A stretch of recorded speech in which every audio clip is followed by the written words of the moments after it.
Hi, this is episode 32. With this episode, we have a few people joining us. I'll let them introduce themselves one at a time, starting with Laud. Hi, I'm Lod and Lair. All right, I'm Jim. I'm David. I go by the name Brainiac Outcast. And I'm Jetty. I'm DA-Man09. Yeah. So yeah, last week saw the release of the quest Fate of the Gods, which is the latest six-age quest about the fate of gods and what happens to the exiled god Zybez. Okay, so about this quest, I think it was a pretty decent quest. Nice lore, nice graphics. Arguably the best quest since Walgutha Sleeps. Yeah, What? true. Very much true. So, who is the god that finds out who its fate is? Who's the focus of this quest? Zeros. The focus of the quest is Zeros.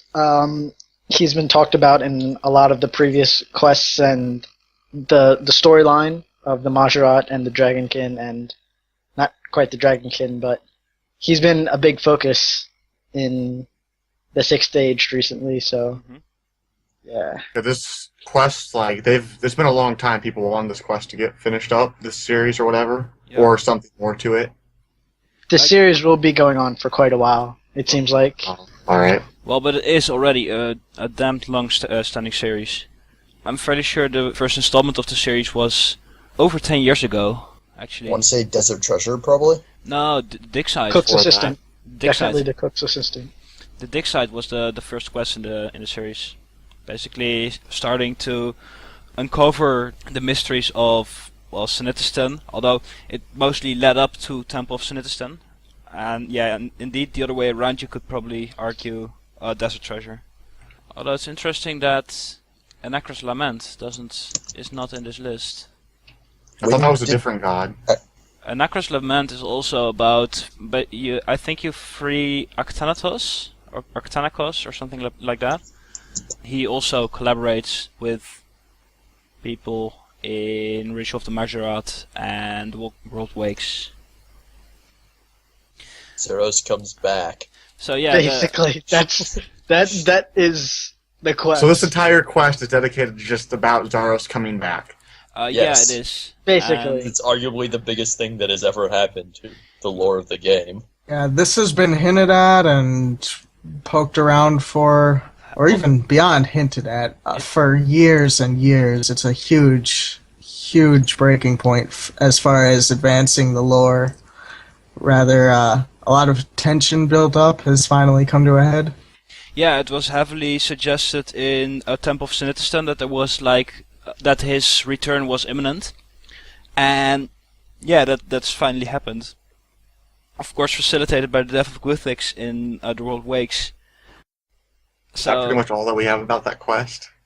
Well, what did you guys think about the combat difficulty? Was it, or in terms of difficulty, was it deserving the title Grandmaster? Because with the release of the One of a Kind quest, people were saying that the quest was Grandmaster more because of the requirements than because of the difficulty and size of the quest. Is this different for Fate of the Gods? I definitely think so. I think that probably it had the hardest combat in a quest since Nomad, I guess. I mean, it wasn't extremely hard, but for quests it was up there. Mm-hmm. So there were lots of people dying. I mean, you just had to see the kind of the graveyard that sprung up around the World Gate to know that there was some combat. I think that overall it was a really nice quest. I think it was a little on the short side, but it was long enough that I felt like we got a lot of lore out of it. We got combat out of it. We got a few kind of puzzles, I guess. It was definitely more satisfying than the last quest. Yeah. Well, in terms of puzzles, yes, there were puzzles in there, but I'm not really impressed anymore by the puzzles that Jagex is making. I honestly think the puzzles were more of finding the memories than the kind of lining up the symbols thing. Yeah, the puzzle to get actually into the volcano, it's pretty much Well, you can pretty much brute force try it. If you compare that to like the puzzles that were in While Giving Sleep, with the hidden base, I think, of Movario being like a huge big puzzle where people were stuck for ages. They for some reason they stepped away from that kind of puzzles or quest difficulty, and I really think they should go back to that, because I think that's what I liked about the quests, just having to use your mind and having to think about what to do next instead of everything being pointed out to you. Well, I think part of that is they think there's less return from that because the majority of the population doesn't care enough to brute force that and will just look it up on like the wiki. So they get more development time out of like doing lore enhancing stuff than puzzles I that can most definitely people agree won't with play. that. Yeah, okay, fair enough, but it kind of takes the fun out of it for the people that actually do like it. Yeah, I other definitely agree with that. On the other hand, though, the lore in the quest was amazing. It really was. They obviously put a lot of time into the lore in making the voice acting and the quests good, because as in recent quest history, they've put a lot of time and effort into, like, say, voice acting is a big new thing that they've added to quests, and the music tracks that are played that are professionally made and developed, they've put a lot of effort into that. But as for the puzzles, the main puzzles, I believe, were the door, that door, and the shadow, or Shadow? that must I believe that was a different the previous quest before that. But mainly the door. It's simple enough so people can somewhat fly by it, but it's, I guess, tricky enough for you to spend like maybe 5-10 minutes on it, I guess. It took me about half a second to figure out what was going on there. It was It's easy to figure out the concept, but to actually get it done, it maybe took a few minutes just to try it, I guess.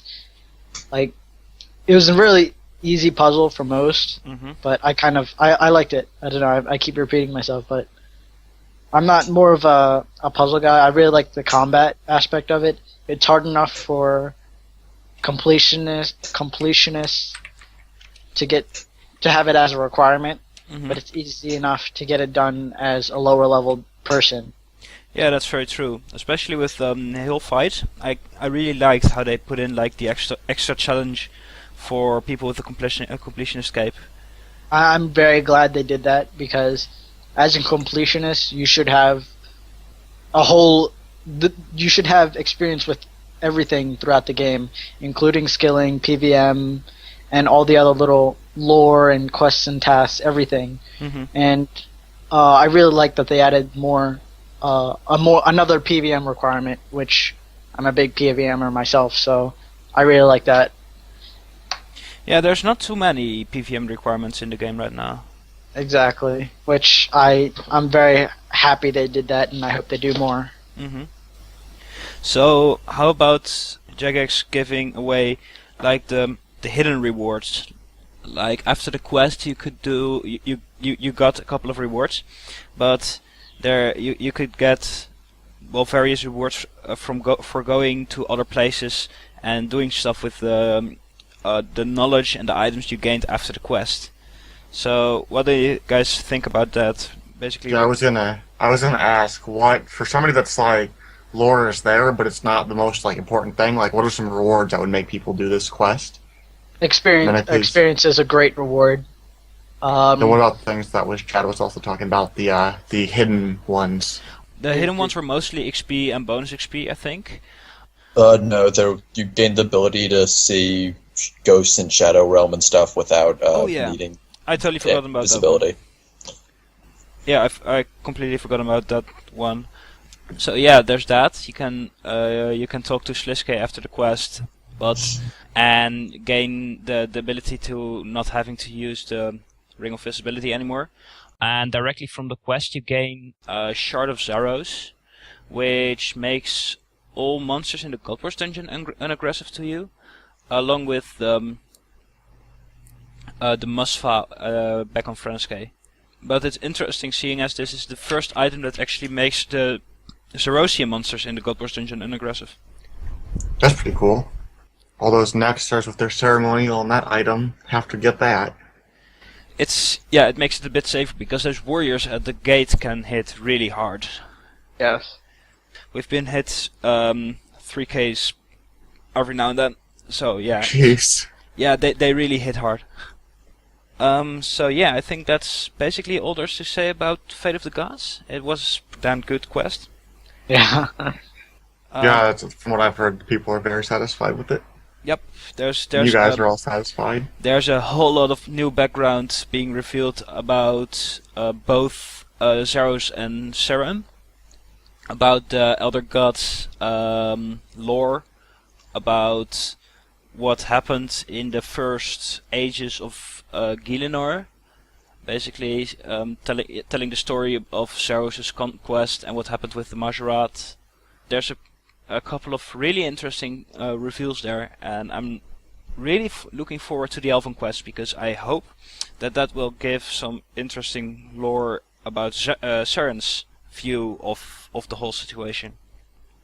And there's been some hints of some very, very big things coming, which That as well. I'm looking forward to.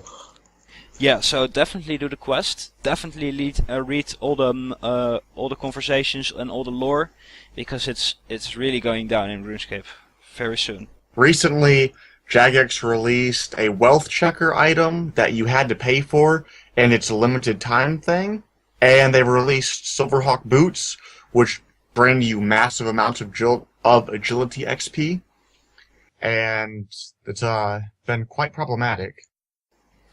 Yeah, so basically the thing with the community right now is that people are getting more and more fed up with the pay-to-win kind of stuff that the microtransactions in the form of Treasure Hunter and the Solomon's General Store are heading to.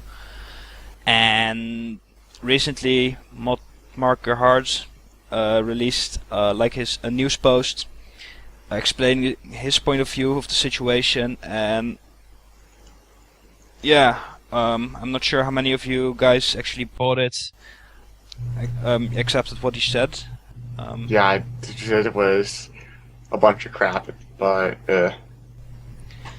Well, of course, there's a bit of crap from the dubious stuff from the the point of view from the company side, like they want to make money, and whether that's good for the game or not, that doesn't have to matter for them per se. But they also mentioned some things about the Silverhawk boots. For those of you who missed it, the Silverhawk boots are basically they made agility buyable and allowed you to gain agility XP like more agility XP than through normal training, basically by doing AFK skilling.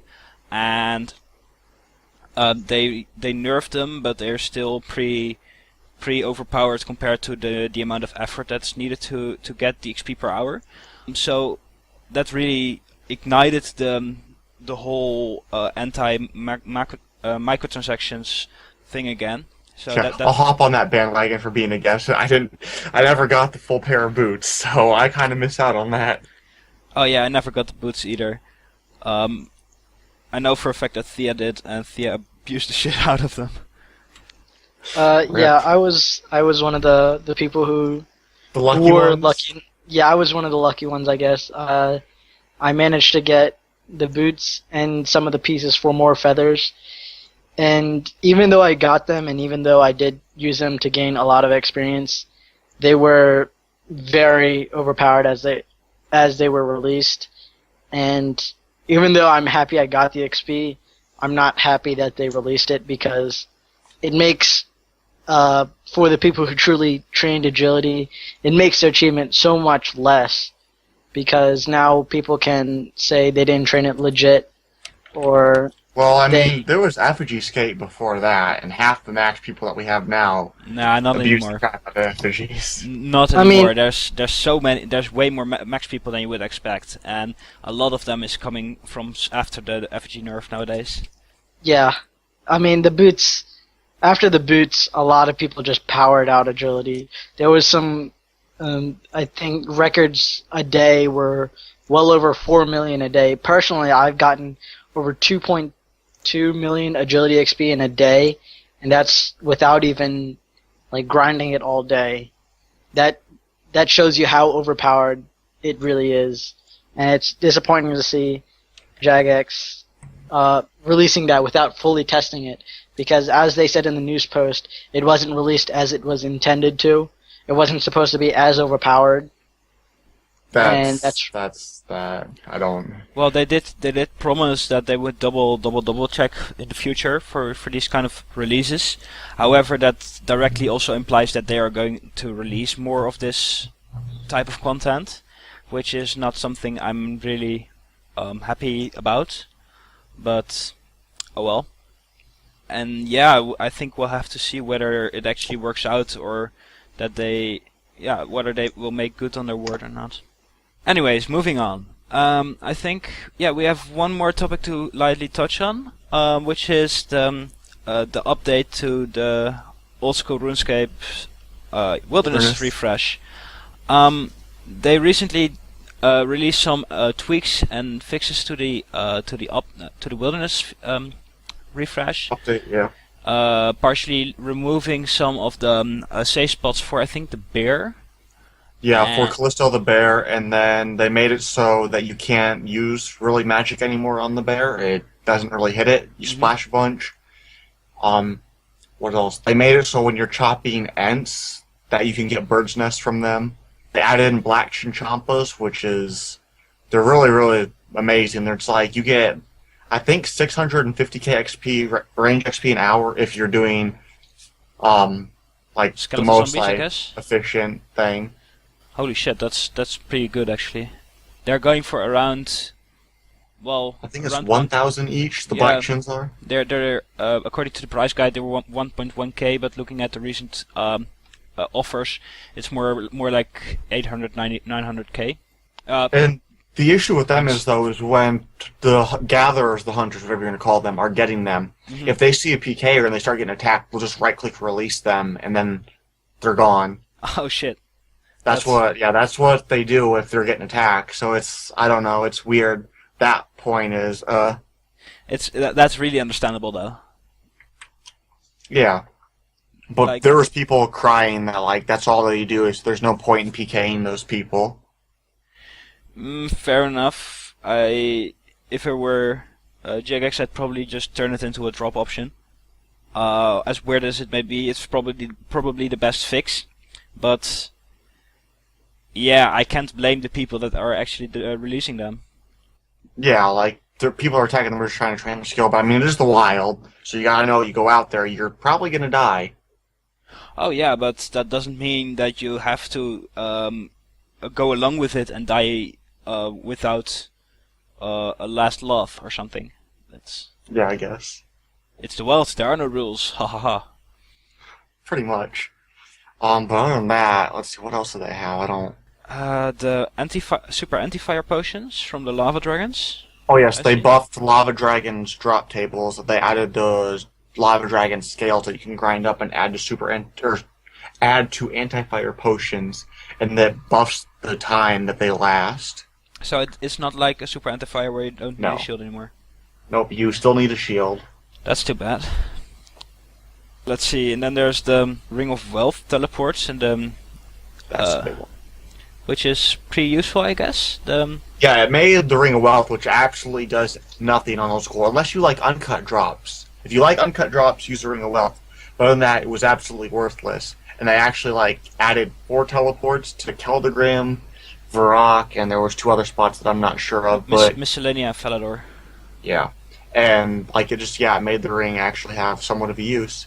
And then they made it so it's 5 charges, and then you can use your glories at the Fountain of Ruin in the wild, and you can get 6 charges, but you still need to do heroes, which is kind of bad. That limits it so much. If they would take that limit off, you'd have more people doing it, but they'd probably still do it 3 glories at a time or 3 wealths at a time. Yeah, so or maybe 4 if you use protect item. I wouldn't even risk that much. Too much of a chicken. Yeah, but that's really the problem. There's so many alternative ways to do it. I don't really think that that this is really going to last. So overall, yeah, this was like, it's a little Breath of Life, but it's a flop. It's like some nice little things, but they added a fedora, a little cool hat that you get from the archaeologist when you kill him. Mm-hmm. And they made it so the dragon axe, and I keep interrupting you, they made it so the dragon axe, the special attack, increases your woodcutting level by 3 temporarily. Yeah, by 3. Yeah. Well, looking at like the shield prices, they're pretty stable. So maybe that's. Oh, I forgot to talk about those. I guess that was the last update. Maybe that's a decent price for them. Did they change something on them? I think they may have buffed the monsters' drop rates. I'm not entirely sure. Oh, okay. They're actually going up right now. So yeah, I think that's a wrap for RuneScape related things. Is there anything on Zybez worth mentioning? There was that clan promo. So yeah, there's a promo in the clan discussion department of the Zybez forums. Kevin has been promoted to recruiting leader, also known as the Grand Imperial Wizard. Let's see, Sarah S6 is now CL of clan discussion, along with True 2K8. And then Peter is CL of clan videos, and Vinci has got CL position of clan fights. So yeah, congratulations to all of them. And yes, yeah. Congrats. I've loved their posts. It's glad to see them taking on some positions. But I think that's about it. Prize guide additions. Additions to the prize guide, indeed. There has been quest partners added. You can use the prize guide to find quest partners for the following quests: Desert Treasure, Heroes Quest, Shield of Arav, and the Waterfall Quest. And besides that, also some activities have been added. There's a big list of them in the RuneScape community news forum. I'm not going to name them all. And next to that, you can also buy or post offers for quest kits now, with also a quite decent list of quests you can use. So yeah, be sure to check that out if you want to use any of those options. And I think that's about it.